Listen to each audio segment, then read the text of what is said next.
paggamit ng mga komponenteng konseptual sa araling panlipunan.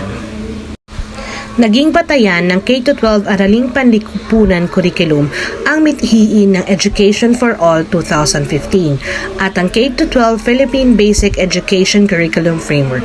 Layunin ito na magkaroon ng mga kakayahang kinakailangan sa 21st century upang makalinang ng functionally literate and developed Filipino. Kaya naman, tiniyak na ang mga binuong nilalaman, pamantayang pangninalaman at pamantayan sa pagganap sa bawat baitang ay makapag-aambag sa pagtatamo ng nasabing mithiin.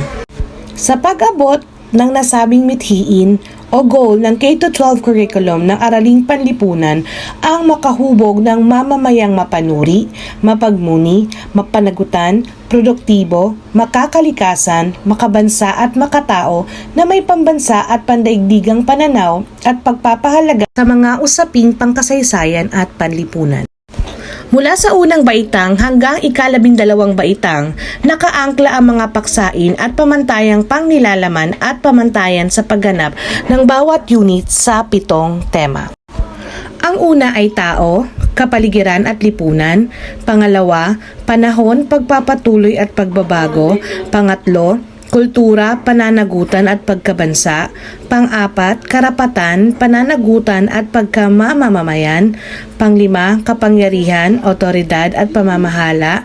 Pang-6, produksyon, distribusyon at pagkonsumo. At ang panghuli, ugnayang pangrehiyon at pangmundo. Samantala, ang kasanayan na sa iba't ibang disiplina ng Araling Panlipunan tulad ng pagkamalikhain, mapanuring pag-iisip at matalinong pagpapasya, pagsasaliksik, pagsisiyasat, kasanayang pangkasaysayan at araling panlipunan at pakikipagtalastasan at pagpapalawak ng pandaigdigang pananaw ay kasabay na nalilinang ayon sa kinakailangang pag-unawa at pagkatuto ng mga mag-aaral sa paraang expanding.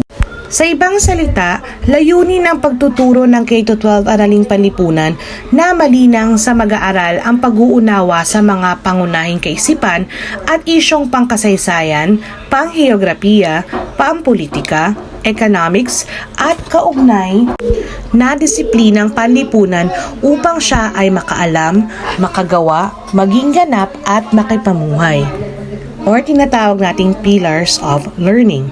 Binibigyan din sa curriculum ang pag-unawa at hindi pagsasaulo ng mga konsepto at terminolohiya bilang pagpapatunay ng malalim na pag-unawa. Ang mag-aaral ay kinakailangan makabuo ng sariling kahulugan at pagpapakahulugan sa bawat paksang pinag-aaralan at ang pagsasalin nito sa ibang konteksto lalo na sa aplikasyon nito sa tunay na buhay na may kabuluhan mismo sa kanya at sa lipunang kanyang ginagalawan.